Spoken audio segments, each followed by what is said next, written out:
Welcome to another awesome episode of Bigtalk with DSA. And today we're going to be looking at galvanizing women in the electoral process. Thank you for coming. Please have your seat. You guys are fantastic.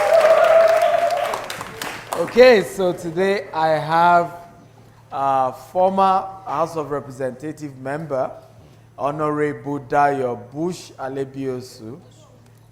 He's also an architect. Thank you for coming. Thank you for having me. Also, we have Dolapo Agbede. She's a visually impaired human resource management expert. She is a disability inclusion advocate who was instrumental to the progress of Follow This Act campaign, which has been at the forefront of monitoring, tracking, and driving the implementation of the Nigerian Disability Act. You're welcome on the show.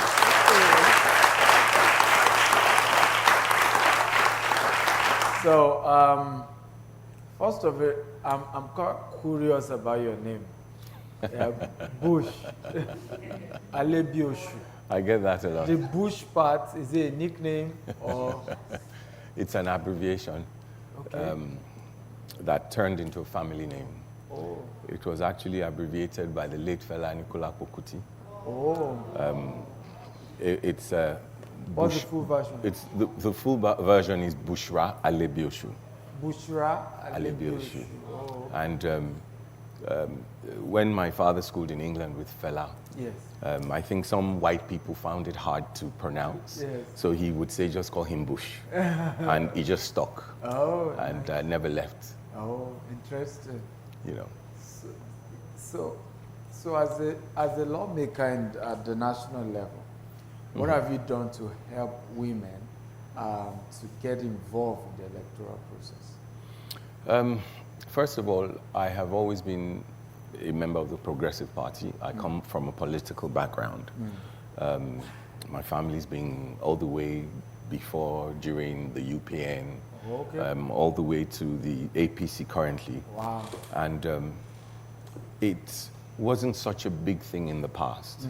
But with time, it grew to be a very important thing, something of desire. Yeah.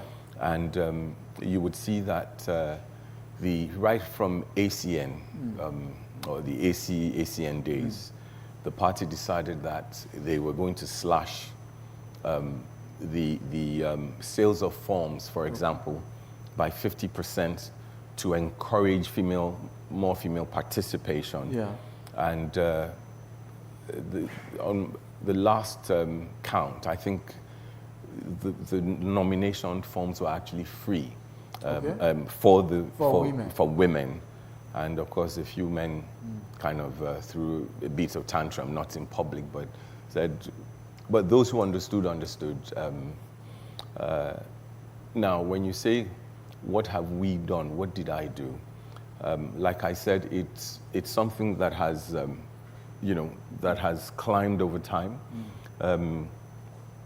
What has your experience been with women in politics?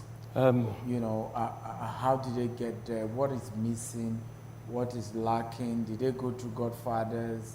How are women who are already in politics, how did they emerge?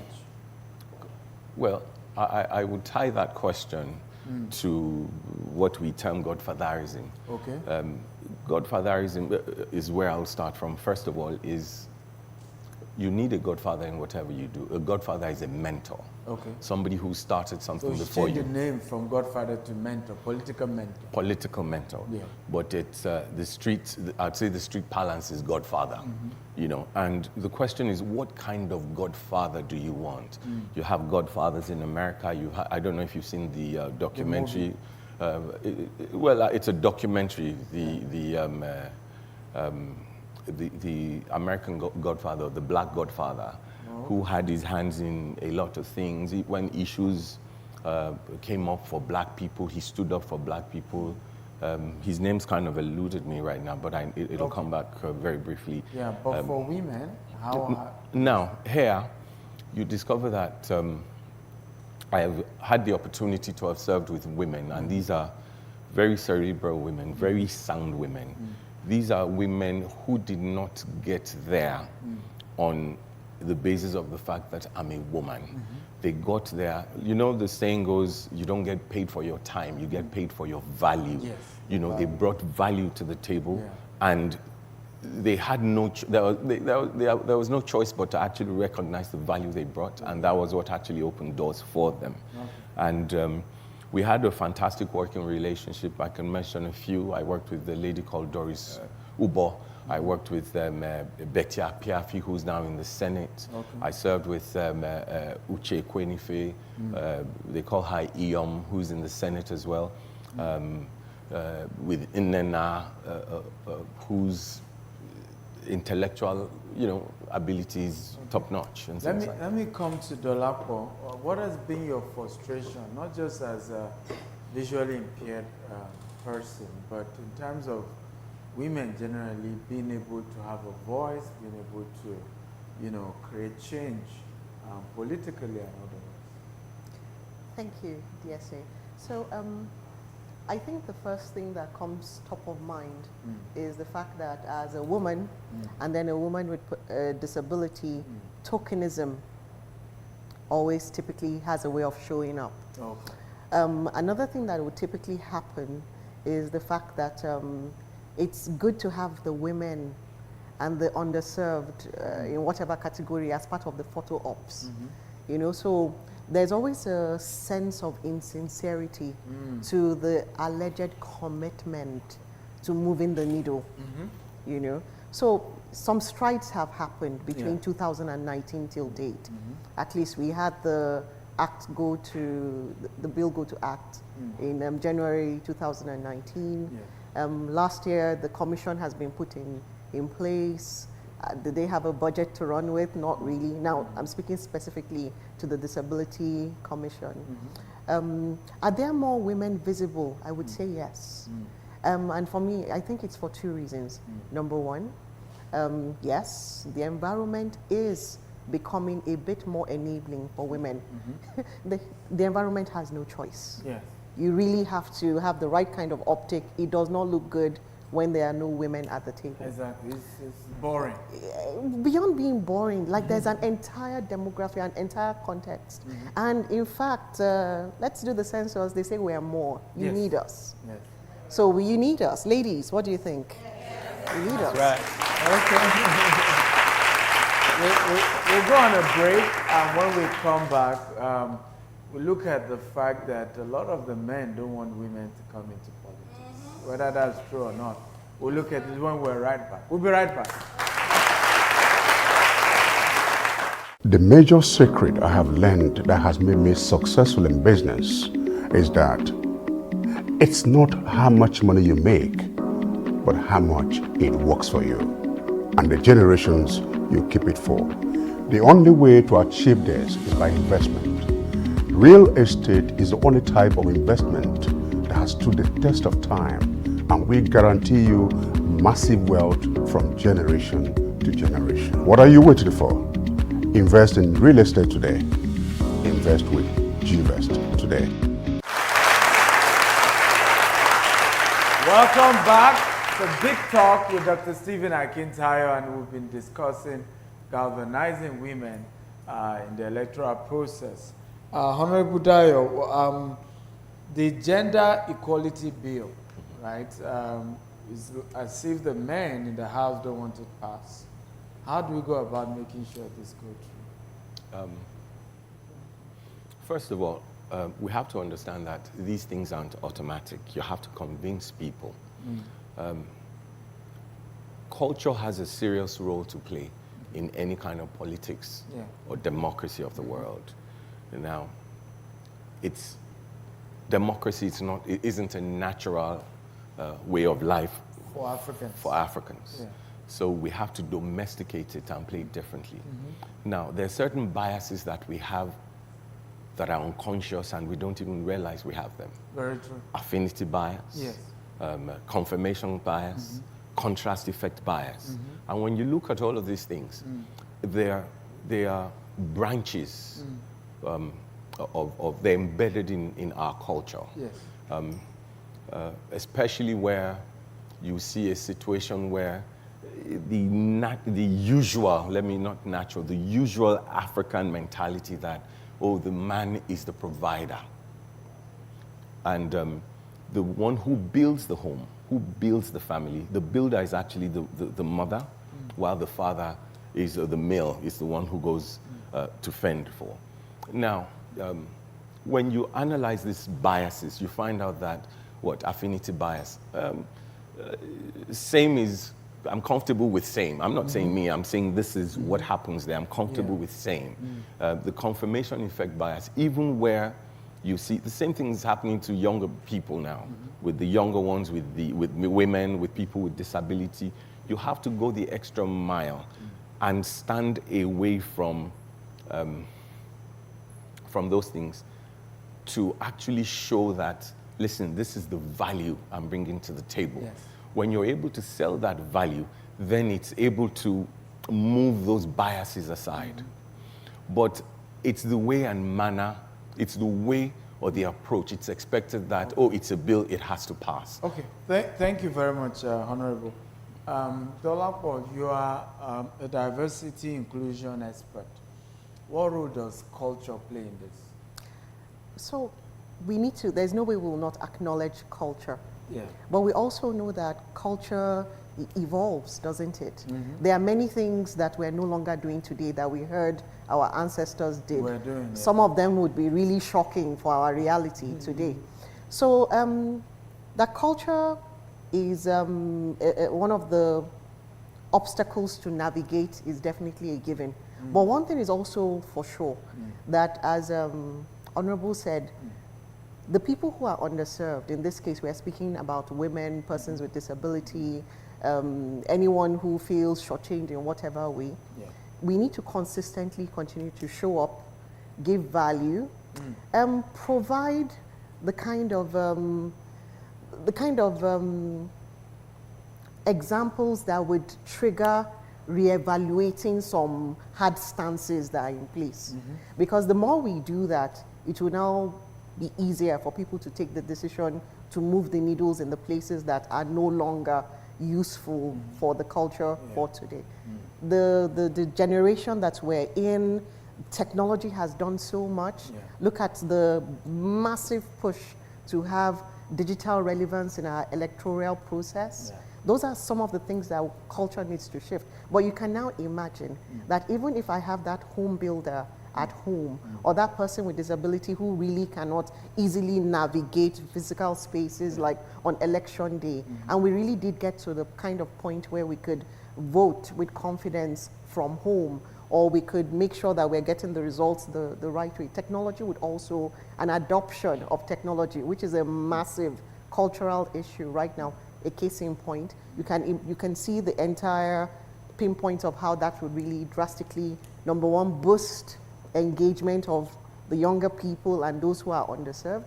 Number two, give a feel of credibility to whatever is being done. Leveraging technology would also automatically put jobs into the hands of our teaming, smart, tech-centric Nigerians. So, I mean, that is already a basket and an ecosystem which will shake the table of culture as we know it today. Fantastic. Honorable Bush, I mean, you're a politician, and when you people do your thing, you know, one of the major role you give women is to wear Ankara. You know, Honorable Bush has come, our son, and then they are singing. Are there no better roles that we can give our women, even in party politics, aside singing and wearing Ankara, even in rural politics? Contrary to, politics is local, first of all. We need to understand that.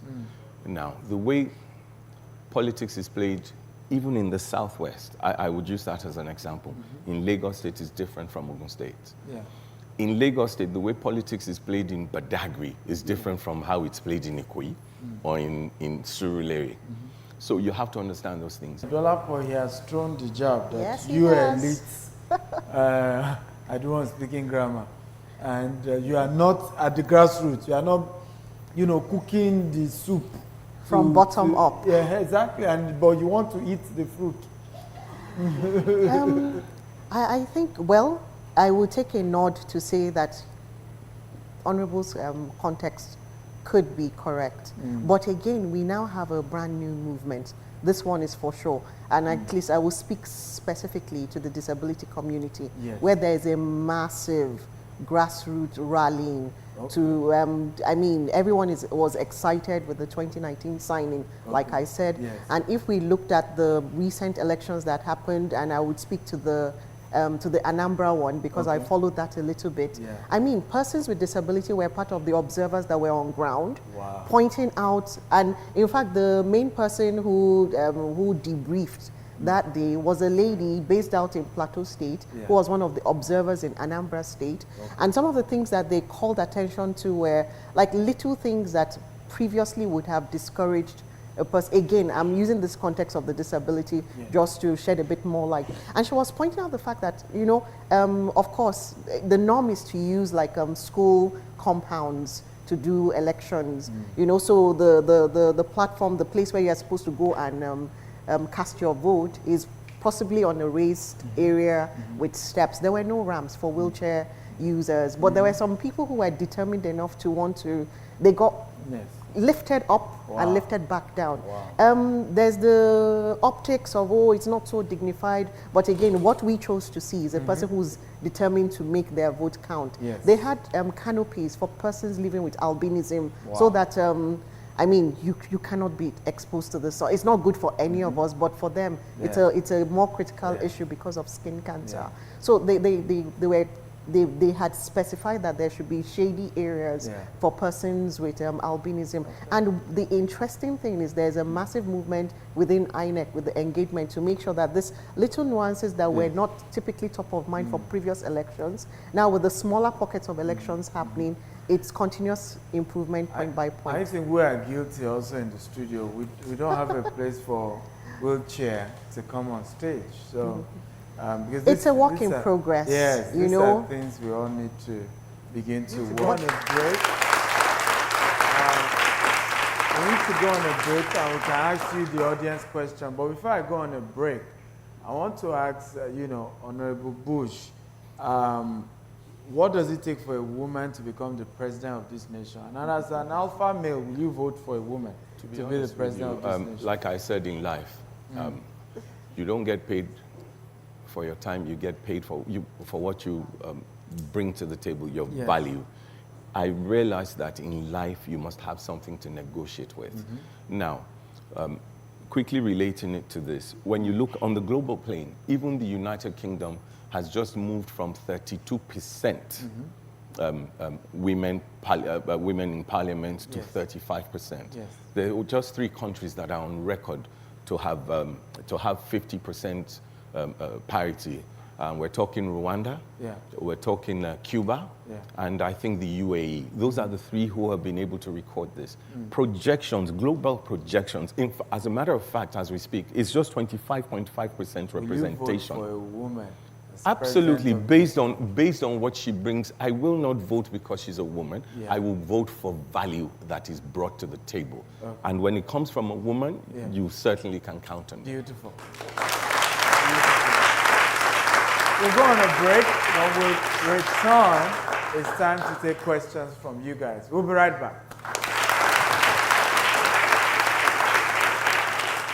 The major secret I have learned that has made me successful in business is that it's not how much money you make, but how much it works for you and the generations you keep it for. The only way to achieve this is by investment. Real estate is the only type of investment that has stood the test of time, and we guarantee you massive wealth from generation to generation. What are you waiting for? Invest in real estate today. Invest with G-Vest today.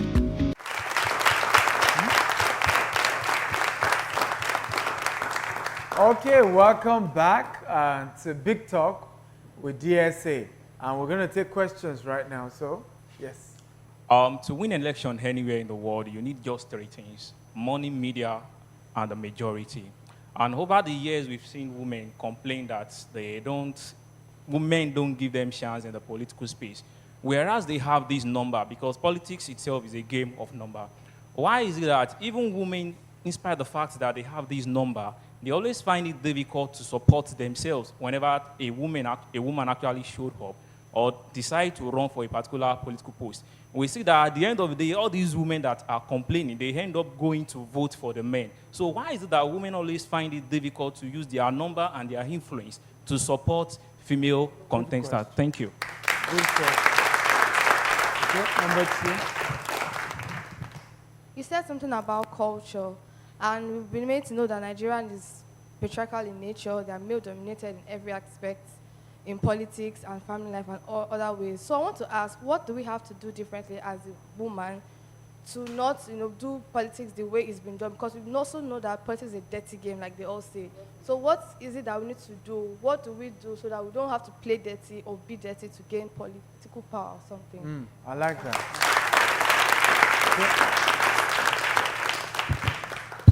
Okay, good day, everyone. My name is Awazie Beauty. So I would like to ask, a lot of women out there now, they have the value and the capacity to engage in politics. But the issue now is inferiority complex. They don't get encouraged. So I would like to ask now, the people that are there, that are in political offices now in Nigeria, especially in Nigeria, what can they do to help these women, to encourage them, in order for them to participate? We women, we have a high number, like we've said just now, but we are not encouraged, and women are emotional. So what can the people that are in political offices in the world now do to encourage women to take up political offices too? Okay. Thank you. Thank you. So I think you want to take the first question, right? The first question, that was about... women are supporting women, because you were smiling. I'm smiling because, that's a myth that we've been sold. Body language might support that myth, but more and more, there are women-focused organizations encouraging women to get up and do something. I mean, it ties directly to SDG 5, which speaks specifically to the gender thing. Again, I would refer to what Honorable had said, which is we are still in the point of rallying. Sometimes we are ready to take our place, but the pragmatic realities of what is on ground might not make it the right time. But there's a female presidential candidate who only got 1 vote. 1. So we're back it shows that women are not voting for women. So we're back to the fact that in the end, in the bottom line, like I said, there's always the pragmatic mix to the pot. None of us will typically eat an unripe fruit, so sometimes some things just have to really mature. Are things moving us in the direction of making women comfortable to believe that the value that someone says they are going to run with and deliver, for us to trust it? Are we getting to that point? I would say yes, because more and more trust is happening. Shifting from who's guaranteed to taking the wild card is also happening. Is it going to take some time? Yes. But I would like to say that myth of women not supporting women is not entirely true. But to be pragmatic, will that woman deliver the big picture of what we need? We might not be there today. Okay. Yes. Patriarchal society, Honorable Bush. In an ideal world, when you participate in politics or when you present yourself for an elective position, the first requirement is for your name to be known. The second is you to be known. When I say you, I'm talking about your character. And the third is to make sure that you can deliver on the responsibility you're about to be saddled with. Those 3 things are very important. Now, aside those 3 things, there are 2 other things. When people trust your intellect and they trust your motive, they would follow you anywhere. The moment you're able to master those things and you're able to put it in play and not present it as, it's called politicking. This is politicking. It means you have to find a way around things. It means you must sell yourself. You must sell those values you have. You must sell that trust, that intellectuality, and have people trust your motive. Awesome. I want to thank. I wish we have more time, but time is never a friend on this show. I want to thank Dolapo for coming. Thank you. Honorable Dario, thank you for coming. Thank you for having me. And you, of course, clap for yourself. You guys are fantastic.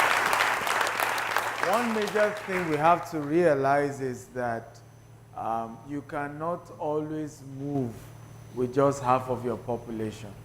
And the time has come, women are more than 50% of the population. So if we go into leadership and we're not bringing in women on board, we are shortchanging ourselves. And it's time to give women a voice, and this is a collective effort by every one of us. And guess what? Women often do better in leadership. There are certain data that show that women leaders did better in handling COVID-19 than their male counterparts. It's time to build a new Nigeria, and we need everybody on board. Let's do this. God bless you. Thank you for